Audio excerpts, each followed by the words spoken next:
좀 6장이어서 뒷부분인데요. 그 330쪽.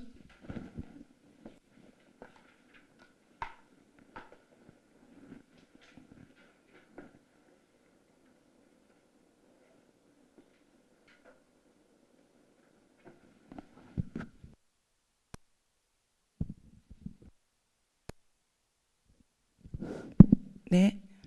그 330하고 31 쪽에 그 세 단락으로 되어 있는데 그 일단 앞에 단락은 그 이제 게스트하우스에서 목이 말라서 물을 사러 나가는 꿈 이렇게 제목은 이제 붙여 있습니다. 그 게스트하우스에서 이제 가족 모임을 하는 상황이었는데 쭉 상황 설명을 하고 그런데 너무 목이 마른 거예요. 목이 너무 말라서 참다가 견딜 수가 없어서 이제 물을 사러 나가는 게 이제 첫 번째 단락이고요.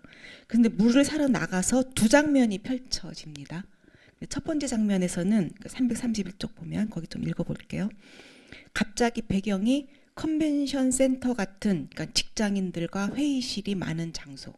이제 어떤 장소인지 생각해 볼 수 있게 상상해 볼 수 있겠죠. 그런 컨벤션 센터 같은 장소로 바뀌어요. 그런데 사람들은 거기는 직장인들이 왔다 갔다 할 거잖아요. 굉장히 빠른 속도로 왔다 갔다 하고 분주하게 그 열심히 일하고 사람들이 이제 거기서 이제 분주하게 돌아다니고 있는데 나는 남들과 달리 네 발로 느릿하게 기어다니고 있어요. 또 눈도 흐릿해서 보이지 않고 어지러워요. 그 겨우겨우 기어다니다가 편의점을 발견하고 들어가요. 물을 사러 나온 거잖아요. 그 목이 너무 말랐는데도 나는 이상하게 계속 물은 사지 않고 다른 군것질거리들만 구경하고 있었다. 그래서 이것저것 살 것을 고르고 있다가 갑자기 이제 편의점이 마감해야 된다고 해서 급하게 사고 나왔는데 물은 샀는지 안 샀는지 이제 몰라요. 기억이 안 난다. 이게 이제 첫 번째 장면이고요. 그다음 두 번째 장면을 보세요.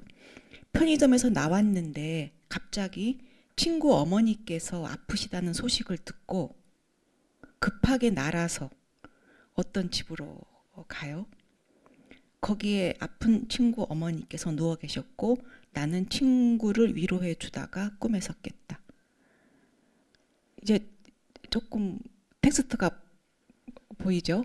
이 두 장면의 텍스트가 상당히 대조적이라는 건 이제 보이죠? 그런데 꿈의 의미는 이 텍스트의 논리에서 생성됐었잖아요.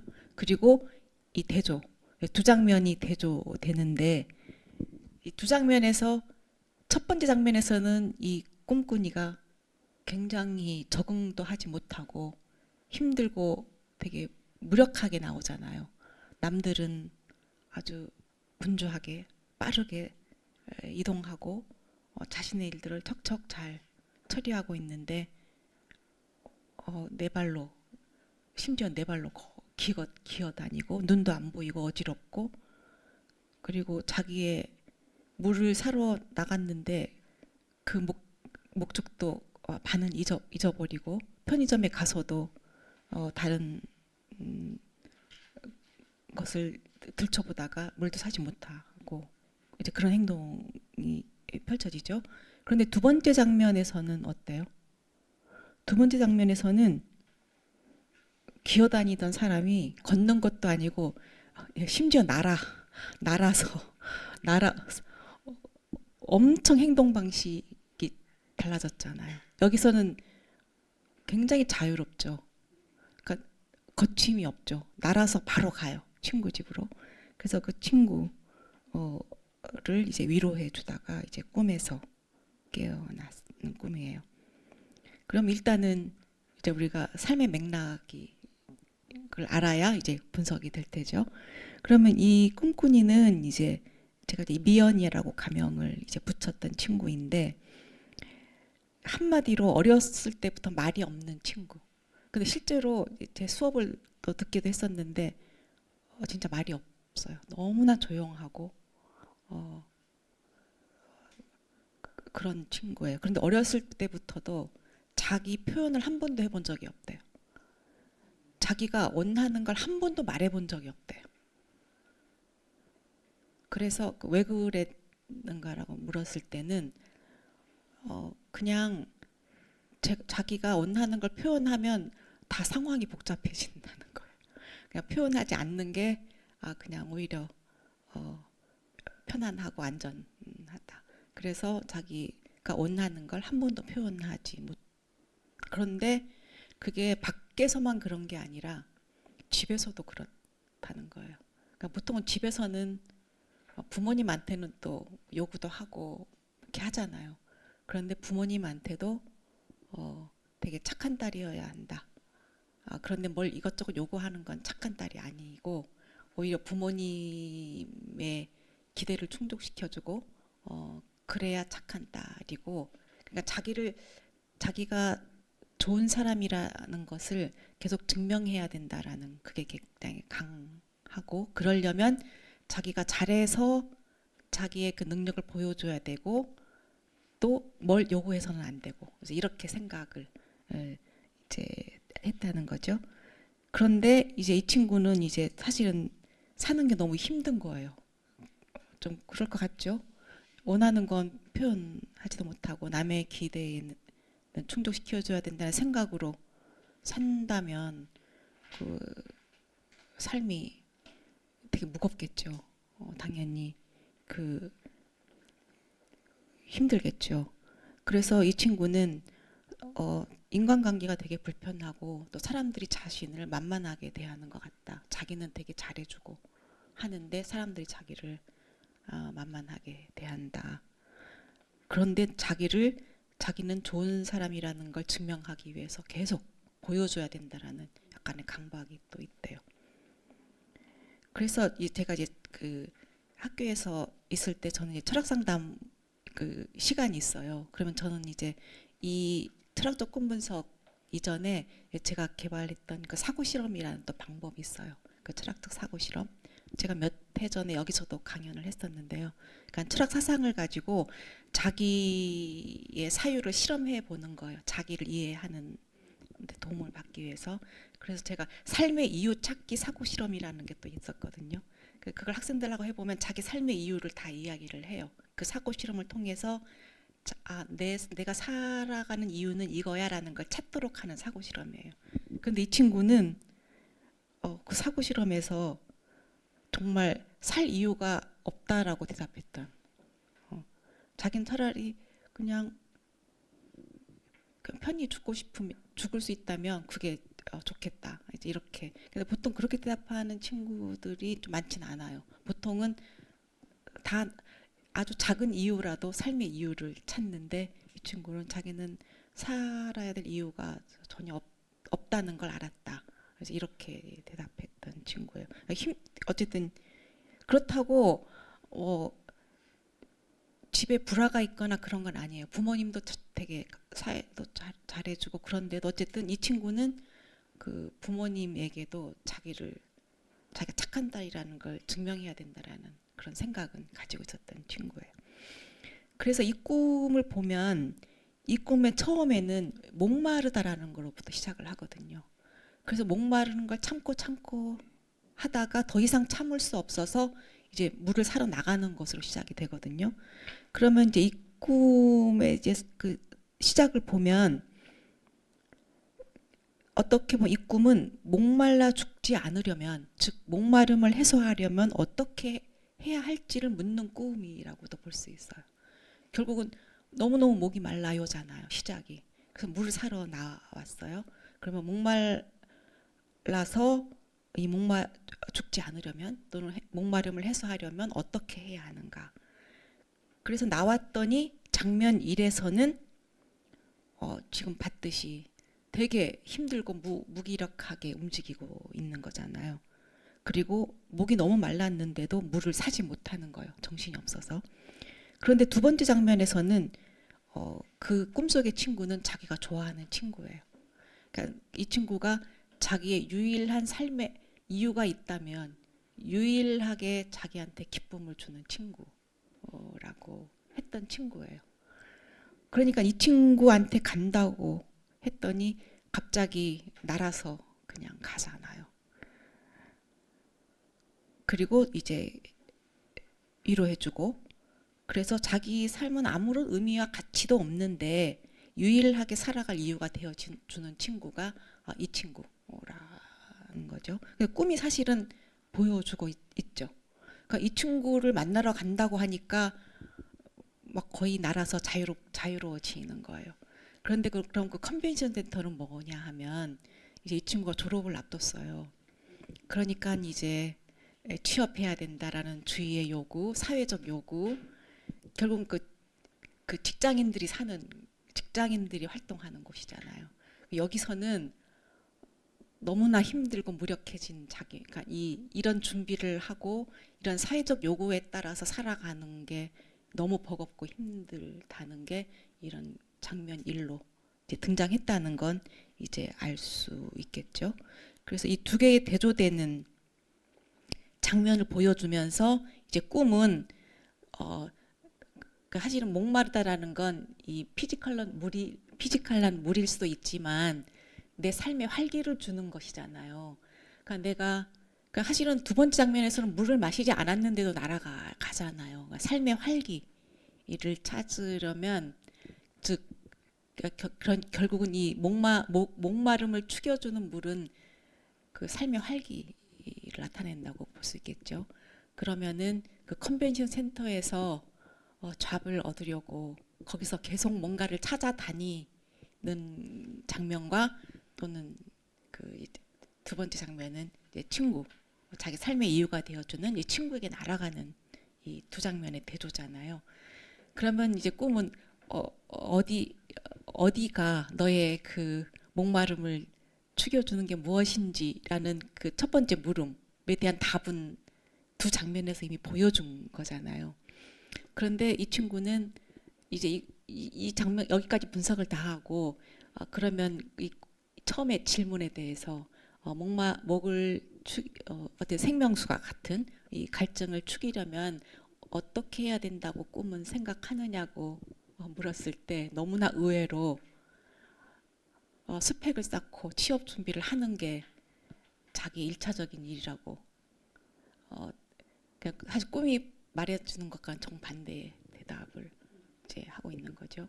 그런데 우리는 이제 같이 이제 그룹으로 분석을 하기 때문에 다른 친구들은 다 그걸 봤는데 지금 꿈의 메시지는 너무 첫 번째만 몰두해 있으면 너의 그 삶의 활기를 너무 고갈시킬 것이다. 이런 메시지를 주고 있는데 이 친구는 부모님이나 사회에서 요구하는 것처럼 열심히 스펙을 쌓고 취업을 하는 게 자기 급한 그 의무라고 이제 대답을 했던. 꿈이 다 보여주는 것에도 불구하고 사실 누구나 다 그걸 보고 있는데 분석은 다 나오잖아요. 여러분들도 이게 뭐 주관에 따라서 다를 수 있어가 아니잖아요. 꿈의 텍스트가 보여주는 건 분명히 첫 번째와 두 번째를 대조시키면서 지금 첫 번째만 머물러 있으면 너의 삶이 고갈될 것이다라고 지금 말을 해주고 있잖아요. 그런데도 이제 그것을 이제 자각하지 못했지만 이제 공동으로 분석한다고 했잖아요. 그래서 이제 공동으로 다 이제 같이 분석하고 나서는 이제 그때는 이제 자기가 깨달아서 받아들였어요. 그래서 이제 그런 이제 그 꿈의 메시지를 자기 그러니까 뭐 일부러 왜곡시키는 건 아니죠. 그러니까 자기의 그런 일종의 약간 그 자기를 스스로 속이는 이제 그런 어떤 구조가 작동하고 또 자기의 생각, 그러니까 자기 욕구를 내세워선 안 된다라는 게 강하게 있는 거예요. 그러니까 자기 욕구는 두 번째일 수도 있는데 그 욕구를 내세우면 안 된다라는 생각이 그 의무 그리고 어쨌든 주변 사람들 남들이 요구하는 것, 사회가 요구하는 것 그것이 자신의 욕구보다 더 우선적이고 중요하다라는 생각이 이제 강하게 있었기 때문에 이 무의식의 메시지도 메시지를 보냈지만 그것을 이제 사실은 그 깨닫지 못하는 이제 그런 경우로 이제 등장을 했다고도 보여집니다. 그런데 이 친구는 그래도 이제 이 친구도 한 1년 이제 꿈 분석을 했는데 이제 마지막에 가서는 자기 욕구를 주장하는, 그리고 주장해도 괜찮겠다라는 데까지 도달했고, 또 이제 그런 꿈을 이제 꿉니다. 내 욕구가 승리하는 꿈이 이제 마지막 꿈이에요. 그런데 그 앞에 꿈들은 전부 남의 시선으로 자기를 검열하는 그런 꿈들이 쭉 이어졌어요. 초반부터. 이게 초반 꿈이거든요. 그런데 거의 중반 지나서까지 계속 그런 꿈을 이어지다가 이제 마지막에 가서는 자기의 욕구를 이제 찾는 이제 그런 꿈으로 이제 마무리를 했어요. 그래서 이것도 꿈의 목표와 방향성을 나타내주는 예시이기도 하죠. 그러니까는 내 욕구를 전혀 주장할 수 없었던 사람이, 그러니까 꿈도 그렇게 그런 꿈을 꾸었던 사람이 이제 자기 욕구를 이제는 주장해도 괜찮지 않은가, 거기까지 이르렀고 꿈도 그거를 나타내는 이제 그런 꿈으로 이제 이어졌던 사례입니다. 그리고 또 하나, 세 번째는 외면하는 거예요. 그러니까 꿈의 메시지는 사실 투명해요. 여러분들, 제가 읽어드릴 텐데 여러분들도 보면 저거는 숨겨져 있지가 않아요. 어떻게 보면 메시지가 너무 투명해요. 그런데 꿈꾸니는 보지 못하는 거예요. 그는 자기가 외면하는 것, 그러니까 진실을 외면하는 것, 그것도 자기 기만의 한 양상이죠. 그러니까 꿈은 분명히 A가 맞아 라고 말하고 있는데 아니야, A는 옳지 않아, A를 주장하면 안 돼, 이렇게 읽어내는 거거든요. 그래서 이것도 이제 자기 기만. 그것은 209쪽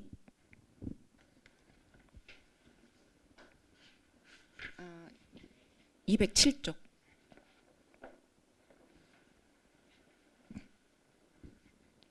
제목은 나의 고통에 반응하지 않는 엄마 꿈이라고.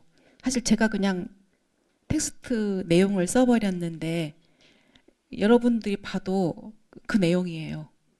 나의 고통에 반응하지 않는 엄마 꿈. 근데 이 친구는 사실 제가 이 꿈분석 연구를 시작하는 상당히 초기에, 그러니까 한 거의 17년 전, 그 친구도 지금은 뭐 30대가 됐겠네요. 그때가 대학교 한 3학년 정도 때였으니까 20대 초중반이니까 지금은 40이 가까이, 30대 후반 아니겠죠.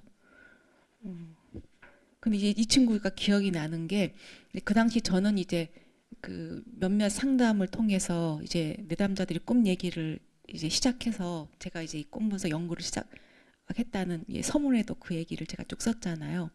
그래서 사실 초반인데 제가 이제 언어 철학 강의를 이제 쭉 했었어요. 언어 철학 시간에 그 이제 비트겐슈타인을 이제 우리가 좀 많이 다루거든요. 현대 철학자. 이거 아마 여러분도 들어보셨겠지만 20세기의 대표적인 철학자로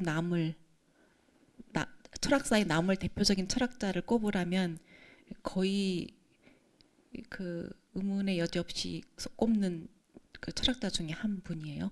이제 비트겐슈타인의 이제 그 언어 철학 시간에 비트겐슈타인을 이제 언급하면서, 비트겐슈타인도 이 꿈에 대해서 관심이 많았고, 물론 꿈을 분석하지는 않았지만 또 프로이트를 나름 읽고 또 비판도 좀 하고, 그러니까 굉장히 높이 치켜 세우면서도 또 되게 신랄하게 비판하기도 했었어요. 그래서 이제 저도 이제 그 비트겐슈타인의 언어 철학적 관점을 가지고 강의를 하다가, 제가 또 이제 그때 꿈에 관심이 있었으니까 이제 꿈 얘기를 잠깐 제가 했던 것 같아요. 잘 기억도 안 나지만. 그리고 어쨌든 저는 이제 언어 철학 시간에도 꿈 얘기를 조금 했던 것 같아요. 그래서 수업이 끝났는데 이 친구가 저를 이제 따라온 거예요. 근데 이 친구는 그때 제가 거의 처음 본 것 같아요. 학기가 한 중반에 이르렀는데 계속 결석을 해서 사실은 저도 얼굴이 나딕지 않았던 친구였어요. 그런데 와가지고 너무 정말 느닷없이 자기 꿈을 이야기를 하는 거예요. 자기가 요즘 교수님 저 요즘 똑같은 꿈을 매일매일 꾼다는 꿈의 반복이죠. 그러니까 똑같은 꿈을 매일매일 꾼다는 거예요. 너무 여러 번 이 꿈을 꾸어서 오늘 저 수업 시간에 꿈 얘기를 해서 자기도 이 꿈이 무슨 의미인지 궁금했는데 제가 뭐 상담을 좀 받을 수 있을까요? 해서 내가 뭐 얘기를 해보라고 했더니 그때 알려준 꿈이었어요. 그런데 일단 한번 볼게요. 무언가 꿈이 이제 길진 않아요. 근데 무언가 사달라고 떼쓰는 어린 애처럼 나는 엄마가 무언가를 해주기를 바라면서 바닥에 드러누워서 소리 지르고 울면서 떼를 쓰고 있다. 그러니까 어린아이들 그렇게 하는 거 이렇게 떠올릴 수 있잖아요. 그냥 바닥에 드러누워서 떼를 쓰는 뭐 해달라고. 그런데 다 큰 어른의 몸으로 지금 대학생이 된 이 다 큰 어른의 몸으로 바닥에 드러누워서 엄마한테 떼를 쓰는 꿈을 계속 반복해서 꾼다는 거예요. 그런데 다 큰 어른의 몸으로 아이처럼 바닥에 뒹굴며 엄마에게 떼를 부리고 반항하듯 소리를 지르고 있는데 엄마는 시선을 딴 데로 돌리고 내 행동에 아무런 반응도 하지 않는 꿈. 장면이 떠오르죠. 그러니까 한마디로 이제 꿈꾸니는 뭔가 지금 고통을 표현하고 있는 거잖아요. 거의 아이들이 떼를 쓰듯이 바닥에 누워서 뒹굴며 엄마에게 뭔가를 지금 호소하고 있는데 엄마는 시선을 그러니까 보지도 않고 있죠. 바라보지 않고 시선을 딴 데로 돌리고 그 고통에 반응하지 않는다.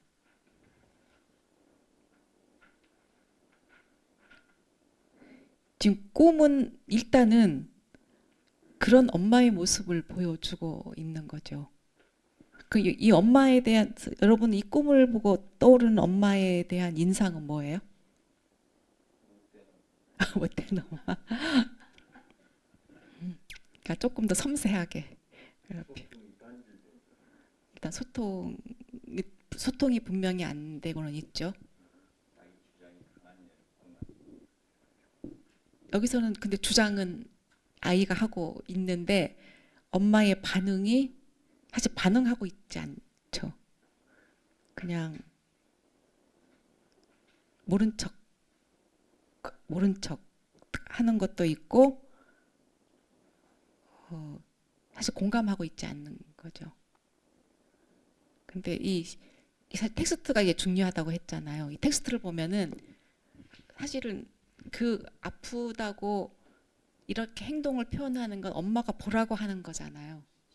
그런데 엄마는 아예 보지 않고 시선을 딴 데로 그 표현에 의하면 사선으로 몸을 돌리고 팔짱을 끼고 이렇게 엄마가 있다는 거예요. 꿈에.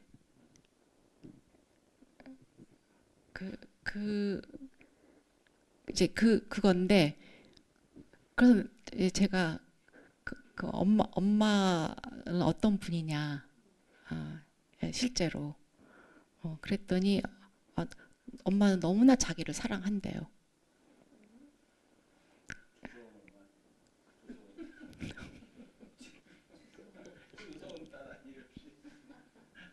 아니 너무 잘해준다는 거죠. 그러니까 엄마가 엄마 자신을 희생하면서 자기한테 모든 걸 다 해주는 엄마래요. 그러니까 저기 사랑하지 않은 엄마는 아닌 것 같잖아요. 그 현실의 이야기를 들으면. 그래서 그 좀 보면 그 삶의 맥락을 조금 더 보면 아마 이제 여러분들도 이제 좀 짐작해 볼 수 있을 것 같아요. 근데 이 친구는 지금 우울증과 무기력증에 시달려서 사실은 수업에 참여를 거의 못한 거예요. 완전 우울증과 무기력증.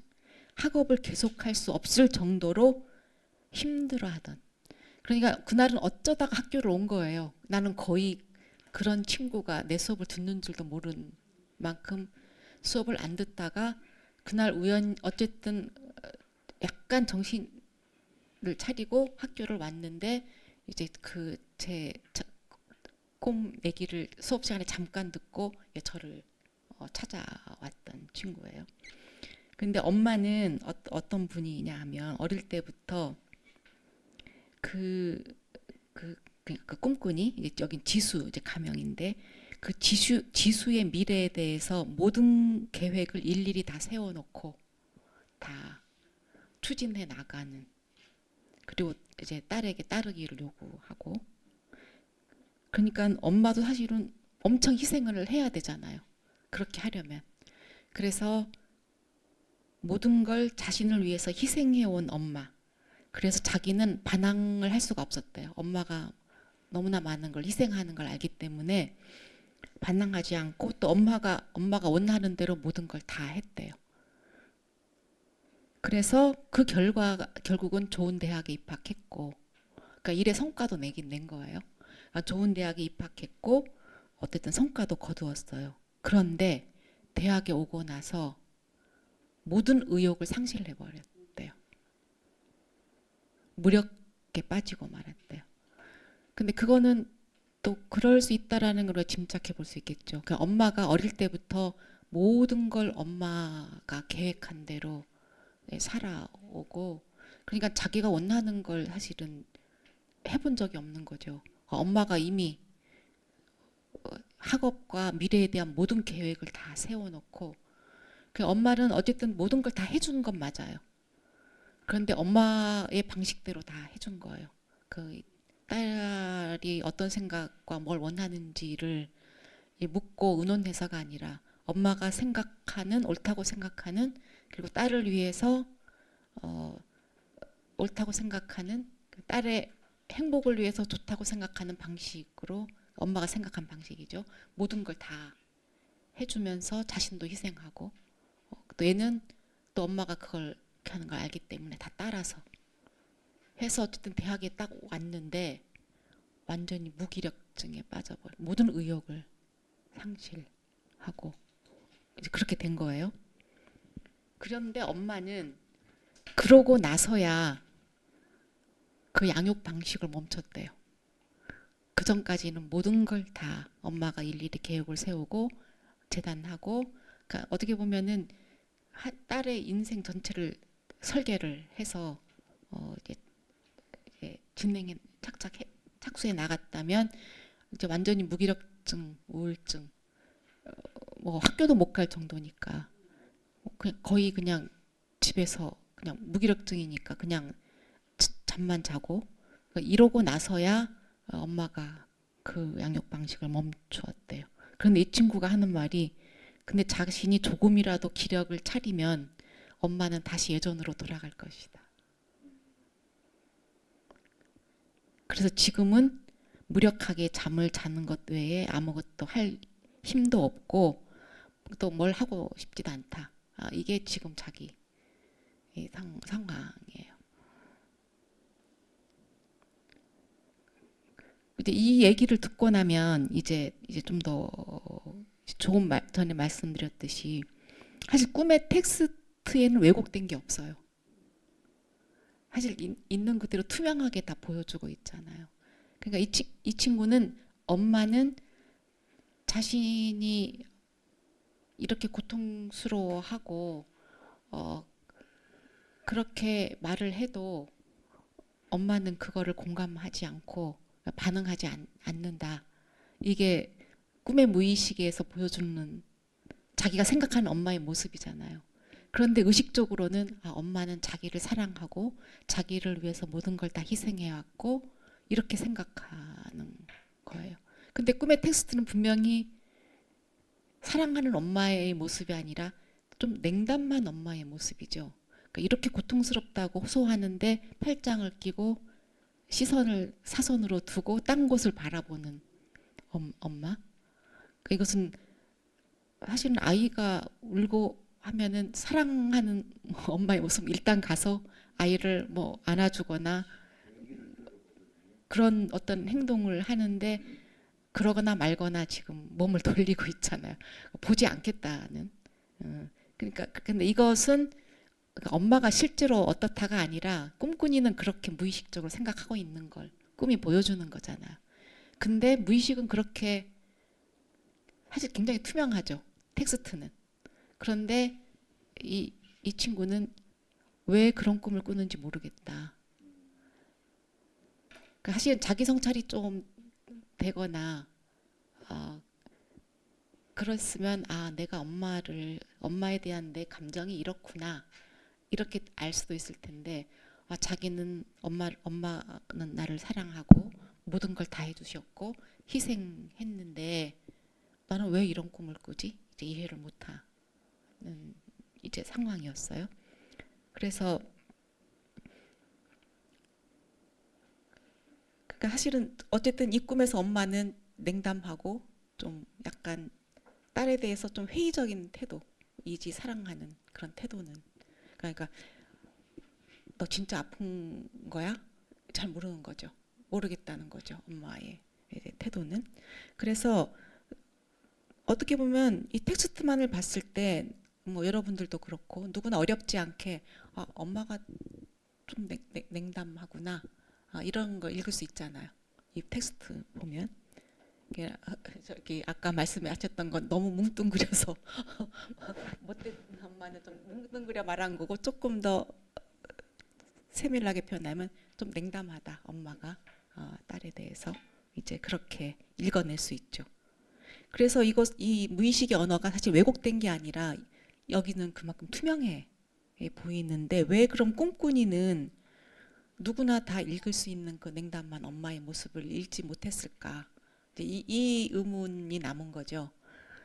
그래서 이제 그 상담 결과를 보면 그 약간의 자기 기만의 구조예요. 이것도 그 엄마가 자기를 위해서 그렇게 희생을 해 왔는데 엄마를 탓하면 안 된다.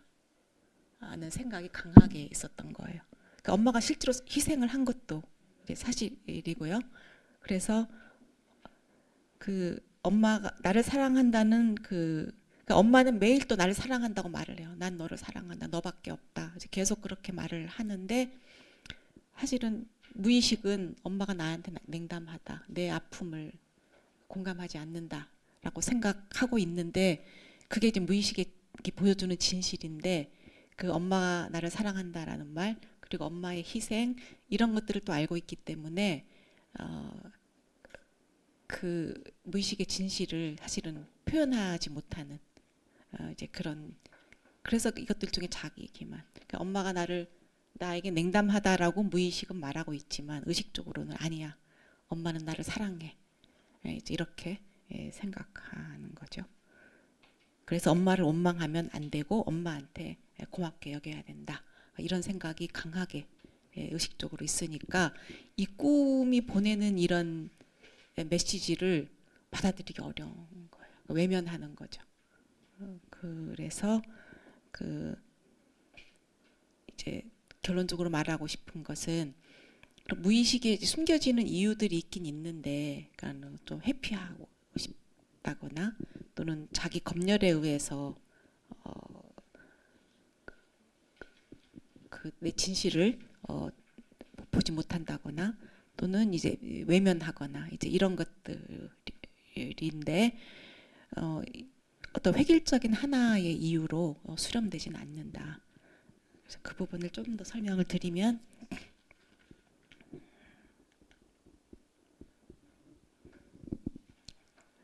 프로이트는 무의식이 의식에 숨겨지는 이유를 이제 이렇게 설명했었죠. 그러니까 오이디푸스 컴플렉스로 이제 프로이트는 다 이걸 설명하잖아요.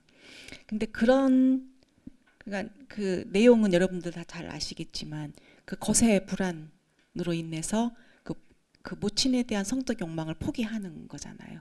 그러니까 프로이드의 설명에 의하면 오이디푸스 컴플렉스가 이제 아버지를 살해하고 이제 어머니랑 결혼하는 그 이야기잖아요.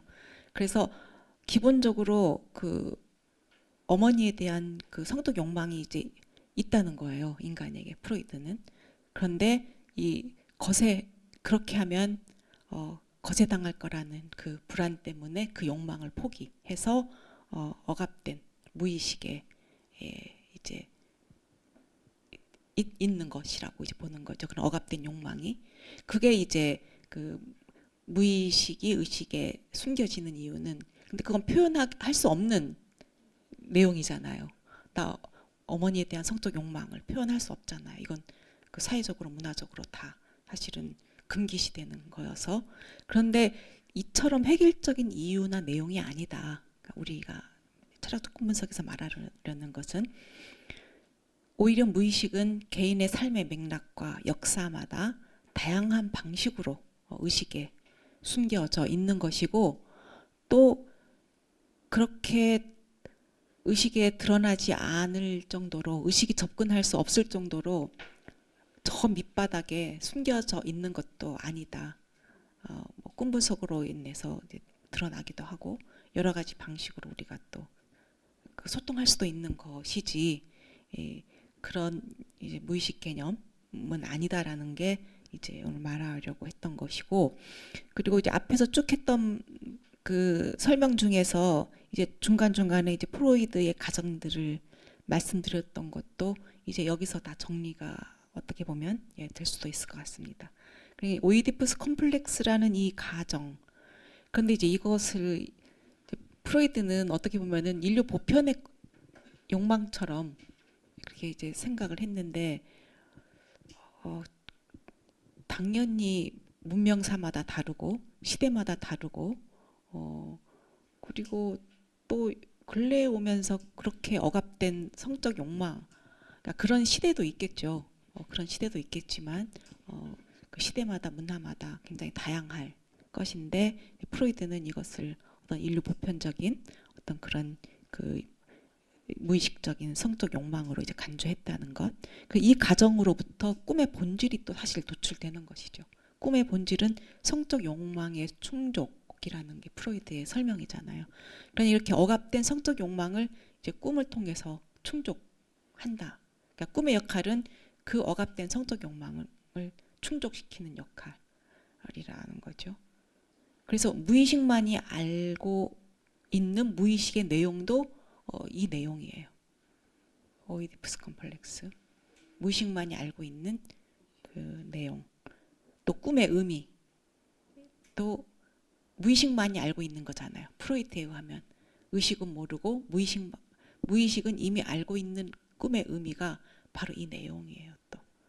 그런데 이것을 왜곡시켜서 의식에 내보내는 것. 이게 꿈에 대한 프로이드의 그 설명이었잖아요. 여기서부터 꿈의 이분법, 무의식이 알고 있는 꿈, 그다음 의식이 나타난 꿈, 꿈의 이분법, 그리고 무의식이 그 꿈을 검열하고 왜곡시킨다는 이런 가정, 또 상징은 성적이다라는 성적 상징론이 다 이렇게 연관되어 있는 것으로 보이죠. 결국은 제일 기본적인 가정은 이 오이디푸스 컴플렉스. 여기서부터 이런 꿈에 대한 여러 가지 가정들이 또 연관되어 있죠.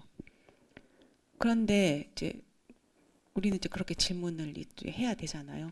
사실 이 가정들이 다 어마어마하잖아요. 하나하나. 모든 상징은 성적이다라는 것도 사실은 우리가 받아들이기 쉽지 않은 어려운 가정이고 그러니까 이런 모든 이런 하나하나 이런 가정들을 다 해야 하는 무의식 개념이 정말 필요하다면 역할을 한다면 이런 가정을 감수하고라도 받아들일 수 있지만 그런 개념이 아니어도 그런 무의식 개념이 아니어도 우리가 다른 무의식 개념으로도 설명할 수 있다면 굳이 이런 많은 가정 위에 놓여 있는 그런 그 무의식 개념을 우리가 굳이 받아들여야 될 이유가 있는가 이제 이렇게 그 얘기를 할 수 있겠죠.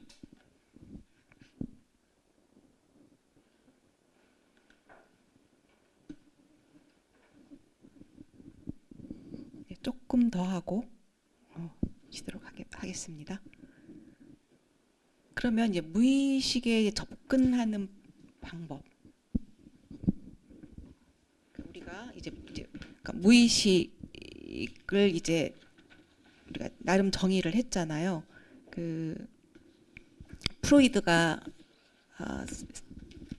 제시한 이제 무의식 개념, 그리고 이제 철학적 꿈 분석이 이 제시하는 새로운 무의식 개념이죠. 그러면 이 무의식에 따라서 접근하는 방법도 달라진다는 겁니다. 근데 그건 예상해 볼 수 있겠죠. 무의식이 무엇인가에 따라서 접근하는 방식도 달라진다는 걸 우리가 그 예상해 볼 수 있잖아요. 근데 프로이트는 이 무의식을 삶의 주체로 상정을 합니다.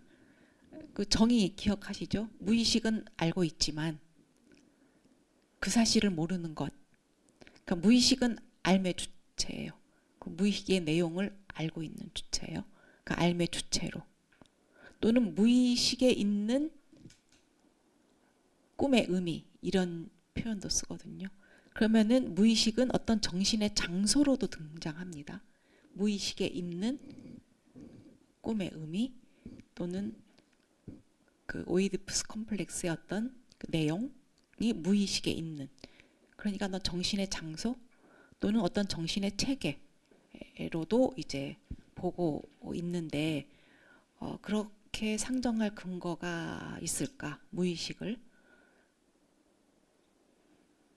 그런데 이제 우리의 경우는 무의식은 의식의 집에 사는 거잖아요. 다만 가려 있을 뿐이잖아요.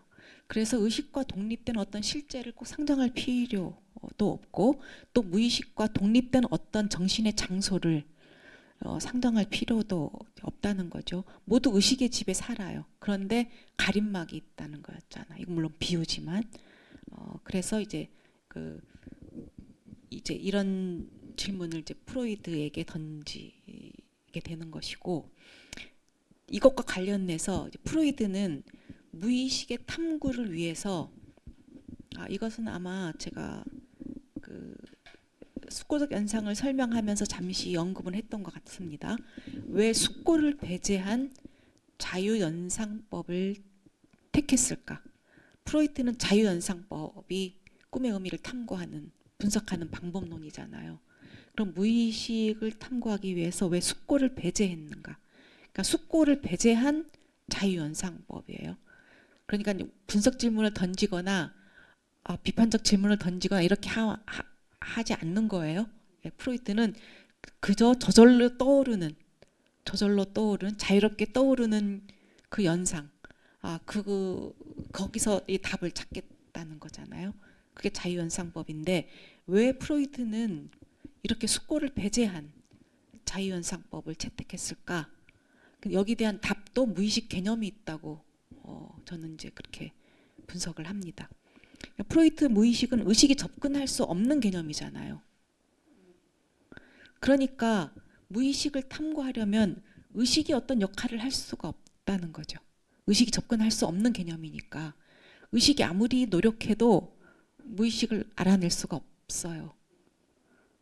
그러면 어떤 방법밖에 남지 않냐면은 이제 무의식이 주도하는 탐구 방법밖에 남지 않죠. 그런데 그 무의식이 주도하는 탐구 방법이 바로 자유연상법이다.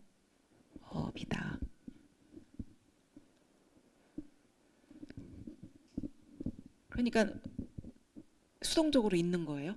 의식은 작동하지 않고, 그리고 꿈을 꾸고 꿈의 요소를 가지고 무엇이 떠오르는지 연상해 보라고 하잖아요. 그러면 그 떠올리는 것은 의식이 뭔가 적극적으로 파악해내는 게 아니라 무의식이 보내주는 게 자유연상이라고 보는 거죠. 무의식이 어떻게 보면 주도해서 답을 알려주는 것이죠. 또 사실은 무의식밖에 모르잖아요. 답은 프로이드에 의하면. 그러니까 무의식이 알려주는 거예요.